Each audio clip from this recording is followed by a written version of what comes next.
Assalomu alaykum. Men Hakimova Nasiba Shukurullayevni Nizomiy nomidagi Toshkent davlat pedagogika universitetini 2001-yil o'qishga kirib, 2005-yil o'qishni tamomlaganman. Men universitetni bitirgandan keyin Tashbetiy qoshdagi Sanpin akademik litseyda ish faoliyatimni boshlaganman. 2009-yildan beri Yunusobod tumanidagi 273-maktabda informatika fanidan dars berib kelmoqdaman. Hozir sizlarga bugungi darsimizni mavzusi elektron jadvalni yaratish mavzusini oldim. Elektron jadvalni yaratishni usullari juda ham ko'p. Birinchi navbatda o'quvchilar elektron jadvalni ochish yo'llarini bilishlari kerak bo'ladi. Yo'llari quyidagilardan iborat. Главный menyu pusk menyusiga boriladi va bu yerda все программы qismidan Excel elektron jadvalni bosish orqali yaratish mumkin. Ikkinchi usuli рабочий stol, ya'ni ishchi stolni bo'sh joyda sichqonchani o'ng tugmasini bosish orqali ochilgan kontekst menyudan создатьga boramiz va u yerdan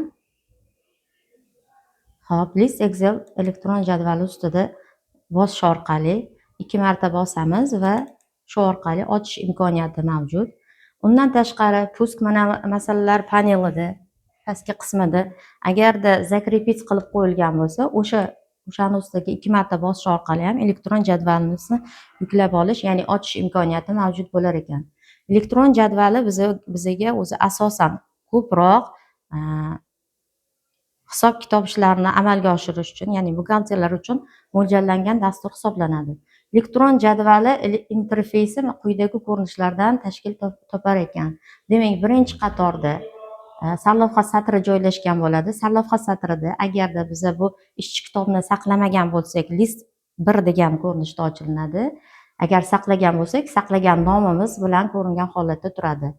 O'ng tomonida esa masalalar panelini ko'rsatadigan va ko'rsatmaydigan qilish imkoniyati mavjud. Buni bosish orqali instrumentlar panelini aktiv yoki passiv qilish imkoniyati mavjud bo'ladi. Yonida turgan sвернуть bu bizga masalalar paneliga pastki qismiga olib qo'yish imkoniyatini beradi. Ustiga bosish orqali yana kattalashtiramiz. Yonidagi развернуть buyrug'i esa ekranimizda katta yoki kichkina qilish imkoniyatini bajaradi. Hammamizga ma'lum X orqali shu dasturdan chiqib ketish imkoniyati mavjud bo'lar ekan. Ikkinchi qatorimiz menyular qatori hisoblanadi. Har bitta menyuni o'zini alohida instrumentlar paneli orqali bir-biridan farqli tomonlari bor ekan. Ko'proq ishlatadigan menyumiz bu bizda главный menyu hamda formula menyusi orqali elektron jadval ustida turli xil ishlarni olib borish imkoniyati mavjud bo'lar ekan. Undan keyingi 3 va 4 qatorlarimiz bizda instrumentlar paneli, har bitta menyuga tegishli instrumentlar panelidan tashkil topadi. Va eng asosiysi Excel elektron jadvalimizdagi eng asosiy qatorlardan biri bu funksiyalar qatori, ya'ni fx funksiyalar qatori hisoblanadi. Elektron jadvalimizning asosiy qismi bizda satr va ustunlardan tashkil topgan yacheykalardan iborat. Demak, ustun deb lotin harflari orqali berilayotgan har bitta stolbesni nazarda tutilyapti. Lotin harflari bilan belgilangan bo'ladi. Lotin harflari 29 ta lotin harfi tugagandan keyin bizda elektron jadvalimizda mana ko'rib o'tishingiz mumkin. Z harfi bilan tugagandan keyin A, B, A, S va hokazo, ya'ni harflar qatori bizda 256 ta ekan. Xo'p, bunaqasiga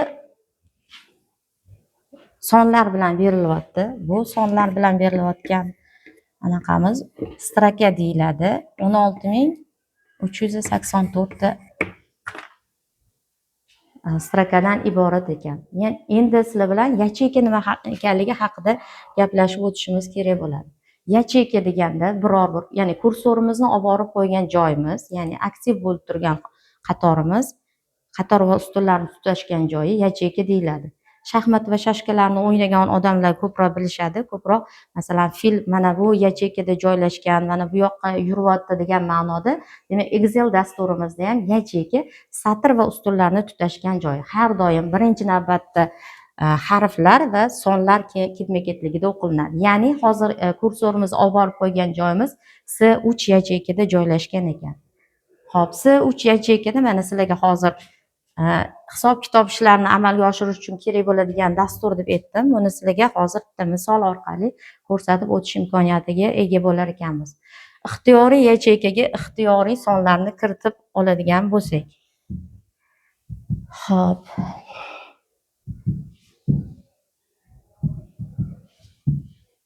Mana ixtiyoriy sonlarga ixtiyoriy yacheykalarni kiritib olib o'tdik. Ana endi shu yacheykalar ustida arifmetik amallarni oddiy birinchi darsimizda arifmetik amallarni ko'rib o'tishimiz kerak bo'ladi. Arifmetik amallar quyidagilardan iborat. Ya'ni qo'shish,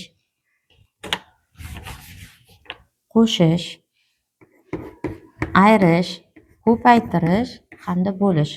Ko'paytirish amali informatika fanida yulduzcha orqali, bo'lish esa drop orqali bajariladi.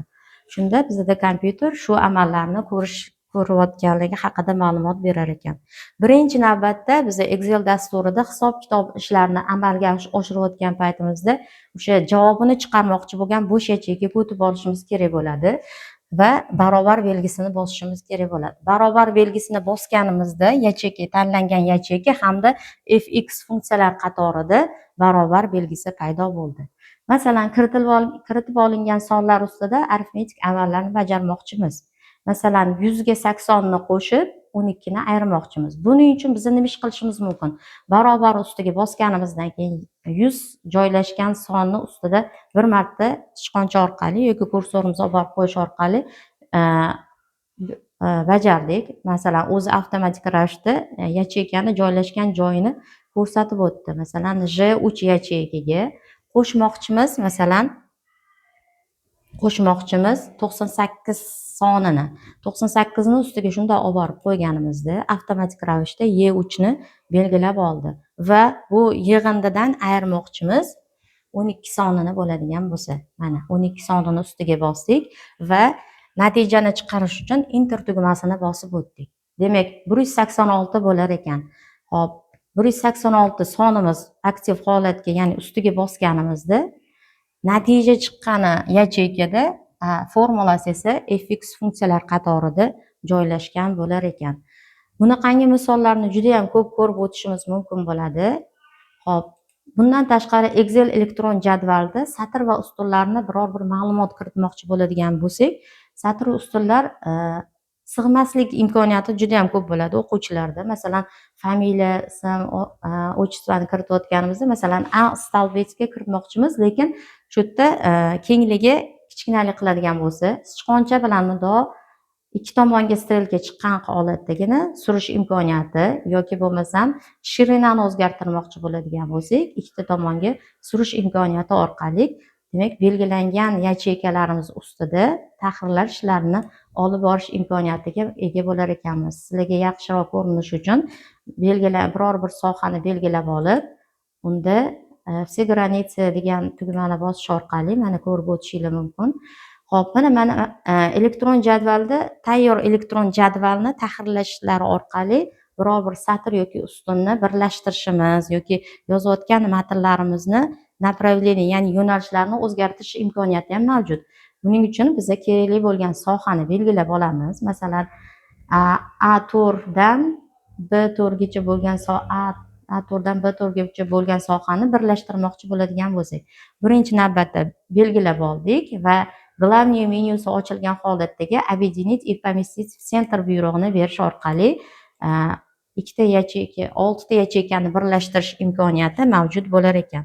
Masalan, bu joyga biz biror bir ma'lumot yozmoqchi bo'ladigan bo'lsak, masalan, 9-chi A sinfi deb yozmoqchimiz va bu haqda biror bir ma'lumotlarni kiritmoqchimiz.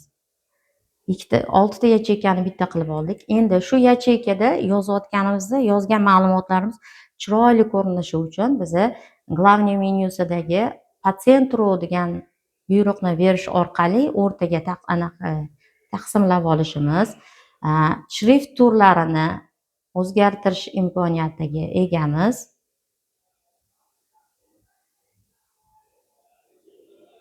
o'zi asosan ko'pincha Times New Roman orqali boshqariladi. Va orqadagi o'quvchilarga ko'rinish uchun ham mana masalan biror bir anaqani kattaroq shrift qilib oladigan bo'lsak, ya'ni razmerni o'zgartirish imkoniyati mavjud. Shu joyning o'zida agarda biz matnni o'ziga rang berib ketmoqchi bo'ladigan bo'lsak, ixtiyoriy rang orqali o'zgartirishimiz va orqa fonini ham rangini o'zgartirmoqchi bo'ladigan bo'lsak, ochroq ranglarni tanlash imkoni, mana bunaqa qilish, bunaqa formatlash ishlarini ham amalga oshirish imkoniyati mavjud. Shu joyda agarda bizga направление tekstini ham o'zgartirish imkoniyati mavjud. Buning uchun o'sha kerakli soha, ya'ni yacheykani ustida bosamiz.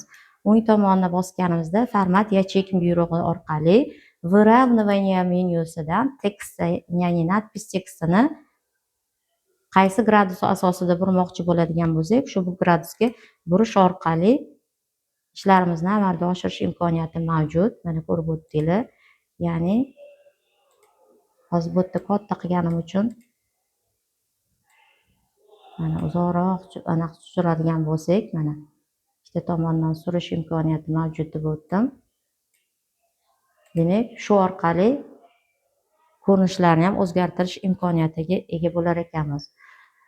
Xo'p, bugungi mavzuyimizda demak elektron jadvali haqida qisqacha ma'lumot berib o'tdim. O'quvchilarga bu ma'lumotlarni yetkazganimizdan keyin amaliy mashg'ulot sifatida berib o'tilayotgan 4 ta amal orqali ixtiyoriy yacheykaga sonlarni kiritib olishadi va 10 tadan formula tuzish orqali darsimizni mustahkamlash uchun kompyuterlarda o'zligi amaliy ish qilib ko'rishadi va bu orqali berilayotgan ma'lumotlarni o'zligida mukammalroq o'rganib, o'zligiga tushunchalar olish imkoniyatiga ega bo'lishar ekan.